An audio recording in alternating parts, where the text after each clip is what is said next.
पश्चिम महाराष्ट्रातील सर्वात मोठे सतेज कृषी प्रदर्शनाचे उद्घाटन आज साधेपणाने कोल्हापुरातील तपोवन मैदानावर पार पडलं। आजपासून 30 तारखेपर्यंत चालणाऱ्या कृषी प्रदर्शनामध्ये शेतीविषयक आधुनिक तंत्रज्ञान, पशुपक्षी, आधुनिक शेती, बी बियाणे त्यांचे अनेक स्टॉल सहभागी झाले आहेत। देशाचे माजी पंतप्रधान मनमोहन सिंग यांच्या निधनामुळे कृषी प्रदर्शनाचा उद्घाटन सोहळा अगदी साध्या पद्धतीने करण्यात आला। कार्यक्रमाच्या सुरुवातीलाच माजी पंतप्रधान मनमोहन सिंग यांच्या प्रतिमेला हार घालून श्रद्धांजली वाहण्यात आली।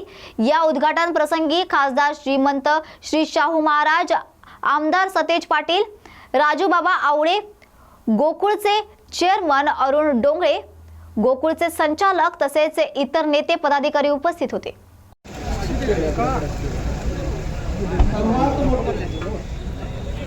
कृषी आणि पशु प्रदर्शन आता शुभारंभ या ठिकाणी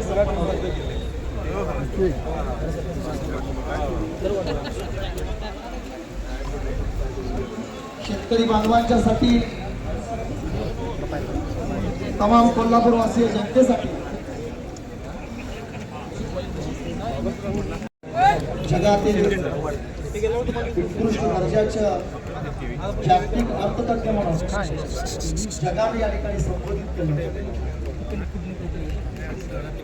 असं महान व्यक्तिमत्व भारताचे आदरणीय, सर्वांना वंदनीय असणारे व्यक्तिमत्व,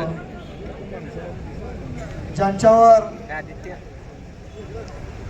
एवढ्या उच्च पदावर असताना देखील कोणत्याही प्रकारचा कलंक नाही, कोणत्याही प्रकार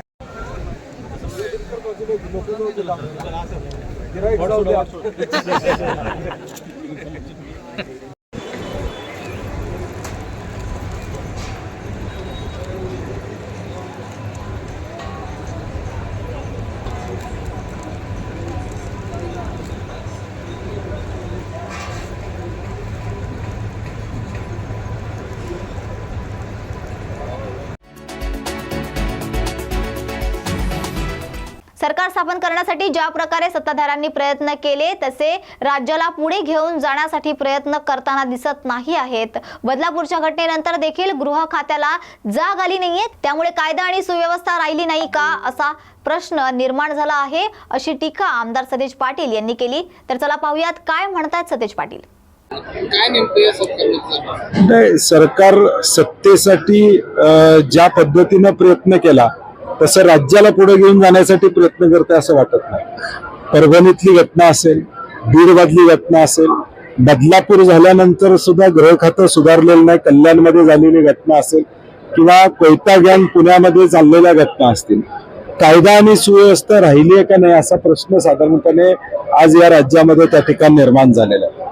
अर्थकारण बिघडलेलं आहे। शिक्षकांचा पगार जो नेहमी या ठिकाणी 27 तारखेला होतो तो होईल का नाही अशी शासनता आम्हाला कळते। तर 1 तारखेला कळेल, पगार झाल्यावर, सरकारी नोकऱ्यांचा पगार कर्मचाऱ्यांचा झाल्यावर कळेल की आपल्याला हा पगार झालाय का नाही। आणि म्हणून एकूणच या राज्याची अवस्था सत्तेसाठी काही पण आणि त्याचे परिणाम आता आपल्याला भोगताना पाहायला मिळतात।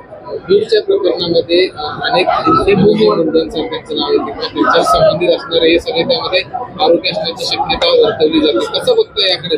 मला वाटतं गृहमंत्री आणि मुख्यमंत्री महोदयांनी ऑन द फ्लोर सांगितलेलं आहे की आम्ही कुणाची गय करणार आहोत। आता महाराष्ट्रातली जनता वाट बघते की ते नेमकं कुणासाठी बोलले होते, कुणाकडे हा इशारा त्या ठिकाणी होता। आता बघूया पुढच्या काळामध्ये। आता 16 दिवस झाले, अजून कारवाई काही झालेली नाही। आतून किती दिवसात कारवाई होणार आहे, खरे आरोपी पकडले जाणार आहेत का, कोण पाठीमागं होतं, त्या सगळ्याचा ते शेवटपर्यंत आम्ही पोहोचणार, कुणालाही सोडणार नाही अशी बिनगर्जना त्यांनी केलेली आहे। जे मंत्री झाले धनंजय मुंडे यांच्या राजीनाम्याची मागणी देखील विरोधकांकडून केली। सभागृहामध्ये संपूर्णपणे बीडचा विषय असेल, परभणीचा विषय असेल, राज्यातली एकूण कायदा सुव्यवस्था असेल, या सगळ्यांवर चर्चा त्या ठिकाणी झाली। परंतु सरकार म्हणून जी भूमिका घेणं अपेक्षित आहे ती त्या ठिकाणी आम्हाला दिसलेली नाही।